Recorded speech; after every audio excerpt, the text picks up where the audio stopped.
നോക്കൂ, ഈ രാജ്യത്തിന്റെ സ്ഥിതി ഇന്ന് 2024 ലോക്സഭാ തെരഞ്ഞെടുപ്പിന്റെ തൊട്ടു മുന്നിൽ നമ്മൾ നിൽക്കുകയാണ്, അല്ലെങ്കിൽ അതിന്റെ പകുതിയെത്തി നമ്മൾ നിൽക്കുകയാണ്. ഇനിയിപ്പോ പകുതിയിൽ കുറവ് സീറ്റുകളിൽ മാത്രമാണ് ലോക്സഭാ തെരഞ്ഞെടുപ്പ് നടക്കാനിരിക്കുന്നത്.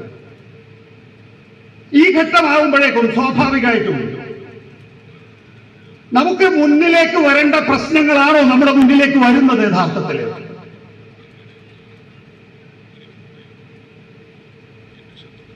നമ്മൾ ഈ രാജ്യത്തെ അസമത്വത്തെ കുറിച്ച് ചർച്ച ചെയ്യുന്നുണ്ടോ? നമ്മൾ ഈ രാജ്യത്തെ തൊഴിലില്ലായ്മയെ കുറിച്ച്, ഈ രാജ്യത്തെ ദാരിദ്ര്യത്തെ കുറിച്ച് ചർച്ച ചെയ്യുന്നുണ്ടോ? നമുക്ക് അത്തരം ആലോചനകൾ വരുന്നുണ്ടോ?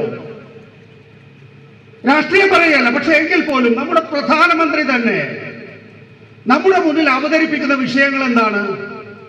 ലാലു പ്രസാദ് യാദവിന്റെ മട്ടൻ കറി, തേജസ്വി യാദവിന്റെ മീൻ പൊരിച്ചത്, താലിമാല, വളരെ വൈകാരികമായ വിഷയങ്ങൾ നമ്മുടെ മുന്നിലേക്ക് അവതരിപ്പിക്കുകയാണ്. ദ കേരള സ്റ്റോറി ഈ ഘട്ടത്തിലാണ് ഇന്ത്യൻ ടെലിവിഷന്റെ പ്രൈം ടൈമിൽ അവതരിപ്പിച്ചിട്ടുള്ളത്. കച്ചിദ്വീപ് എന്ന് പറഞ്ഞ 1974 നമ്മൾ മറ്റൊരു രാജ്യവുമായി പരിഹരിച്ച വിഷയം നമ്മുടെ മുന്നിലേക്ക് എത്തിക്കുന്നത് ഈ തെരഞ്ഞെടുപ്പ് ഘട്ടത്തിലാണ്. അതാരാണ്?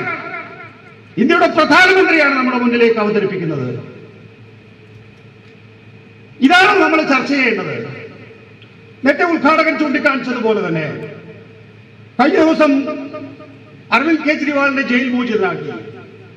സുപ്രീം കോടതിയുടെ ചരിത്രത്തിലെ എന്റെ ഒന്നും തലമുറയിലെ ഞാൻ കേട്ടുകേഴ്വിയില്ലാത്ത കാര്യം, എന്നെ സംബന്ധിച്ചിടത്തോളം കേട്ടുകേഴ്വിയില്ലാത്ത കാര്യമാണ്. സുപ്രീം കോടതിയുടെ മുന്നിലുള്ള ഹർജി എന്ന് പറയുന്നത് അരവിന്ദ് കെജ്രിവാളിനെ അറസ്റ്റ് ചെയ്തത് ഭരണഘടനാ വിരുദ്ധമാണ് എന്ന് പറയുന്ന ഹർജിയാണ്.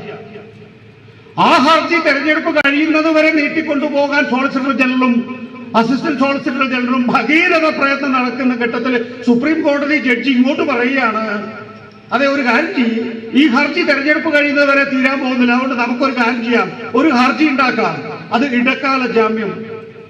അങ്ങനെ ഒരു ഹർജി ചോദിച്ചു വാങ്ങിയിട്ടാണ് കഴിഞ്ഞ ദിവസം അരവിന്ദ് കെജ്രിവാളിനെ ജയിൽ മോചിതനാക്കിയത്.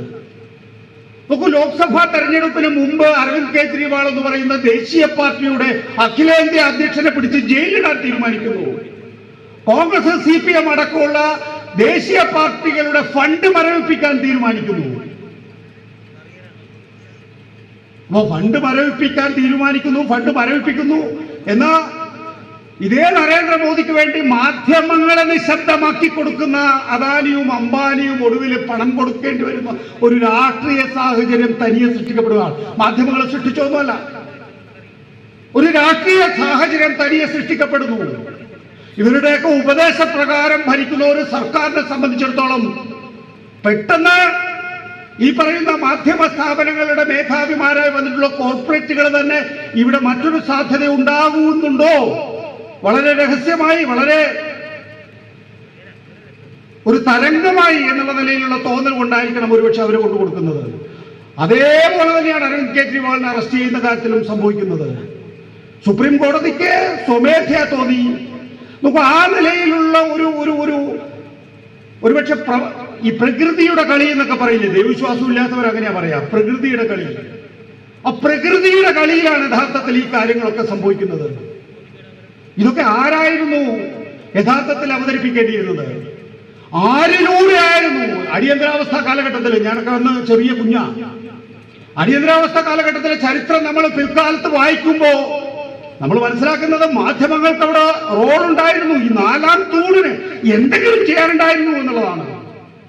വളരെ ശക്തമായിട്ടുള്ള ചടുലമായിട്ടുള്ള നീക്കങ്ങളെന്ന് മാധ്യമങ്ങളിൽ നിന്നുണ്ടായിരുന്നു. ചിലരുടെ മൗനം പോലും, ചില മാധ്യമങ്ങളെ വാർത്തകൾ കൊടുക്കാതെ ഒഴിച്ചിട്ട സ്പേസ് പോലും വലിയ അർത്ഥത്തിൽ അന്ന് ചർച്ച ചെയ്യപ്പെട്ടിരുന്നു. ഇന്ന് അത്തരത്തിലുള്ള സ്പേസ് ഒഴിച്ചിടാനുള്ള ധൈര്യം പോലെ യഥാർത്ഥത്തിൽ മാധ്യമങ്ങളില്ല എന്നുള്ളതാണ്. നമുക്ക് ഒരൊറ്റ കാര്യം ആലോചിച്ചാൽ മതി. കോർപ്പറേറ്റ് മാധ്യമങ്ങളിൽ ഇന്നിപ്പോ ആരുണ്ട്? ഞാൻ ഈ കേരളത്തിലെ കാര്യമല്ല പറയുന്നത് കേട്ടോ. കേരളം വ്യത്യസ്തമായ ഇടം തന്നെയാണ്, ഒരു സംശയവുമില്ല അക്കാര്യത്തിൽ. കേരളത്തിലെ ഇടതുപക്ഷവും ഐക്യജനാധിപത്യ മുന്നണിയും മാറി മാറി അധികാരത്തിൽ വന്നതുകൊണ്ട് തന്നെ കേരളത്തിലെ മതേതരത്വവും ജനാധിപത്യവും ഇന്നും തുടരുന്നു. ഞാൻ അതിന് ഏതെങ്കിലും ഒരു രാഷ്ട്രീയ കക്ഷിക്കോ ഏതെങ്കിലും ഒരു മുന്നണിക്കോ മാത്രമായി ക്രെഡിറ്റ് കൊടുക്കാൻ ഉദ്ദേശിക്കുന്നില്ല. ഈ രണ്ട് മുന്നണികൾ അധികാരത്തിൽ മാറി മാറി വന്നതുകൊണ്ട് തന്നെ കേരളത്തിൽ അതിനുള്ള ഇടമുണ്ടായിരുന്നു. അത് ഇപ്പോഴും ഉണ്ട്, അത് തുടരുന്നുണ്ട്. കേരളത്തിൽ ആ നിലയിൽ മാധ്യമ പ്രവർത്തനത്തിനുള്ള സാധ്യതകളുമുണ്ട് ഇപ്പോഴും. പക്ഷെ ആ സാധ്യതകൾ എത്രത്തോളം നമുക്ക് മുന്നോട്ട് കൊണ്ടുപോകാൻ കഴിയുന്നുണ്ടെന്ന് എനിക്ക് ഉറപ്പില്ല. പക്ഷേ കേരളത്തെ ഒഴിച്ചു നിർത്തിയാൽ ഈ രാജ്യത്ത് ഇന്ന് കോർപ്പറേറ്റ് മാധ്യമങ്ങൾ പ്രവർത്തിക്കുക അസാധ്യമായിരിക്കുന്നു എന്നുള്ളതാണ്. അത്തരം മാധ്യമങ്ങൾ കോർപ്പറേറ്റുകൾ എടുത്താൽ ചാടി പുറത്തേക്ക് വരികയാണ്. അവിടെയാണ് ഈ ബ്രോഡ്ബാൻഡ് ഇന്റർനെറ്റിന്റെ ഒക്കെ സാധ്യത വരുന്നത്, ഡിജിറ്റൽ മാധ്യമങ്ങളുടെ സാധ്യത വരുന്നത്. കൂടുതൽ മേഖലകളിലേക്ക് ആളുകൾക്ക് കടന്നു. ഇപ്പോൾ ഏറ്റവും കൂടുതൽ സ്വതന്ത്ര മാധ്യമ പ്രവർത്തകർ പ്രവർത്തിക്കുന്നത് ഈ പറയുന്ന യൂട്യൂബ് ചാനലുകളിലും അതുപോലെ തന്നെ ഡിജിറ്റൽ മാധ്യമങ്ങളിലും ഒക്കെ തന്നെയാണ്. അത് ഇനിയും വർദ്ധിക്കാനേ സാധ്യതയുള്ളൂ. കൂടുതൽ ഡിജിറ്റൽ മാധ്യമങ്ങൾ നമ്മുടെ മൊബൈൽ ഫോണിലാണ്. നമ്മൾ എന്തിലാണോ പ്രവർത്തിക്കുന്നത് അതിലാണ് നമ്മൾ ഏറ്റവും കൂടുതൽ സമയം ചെലവഴിക്കുക. അതിലൂടെ തന്നെയാണ് നമ്മൾ ഒരുപക്ഷെ എന്റർടൈൻമെന്റ് അല്ലെങ്കിൽ വാർത്ത ഇതൊക്കെ തന്നെയും കാണാൻ പോകുന്നത്.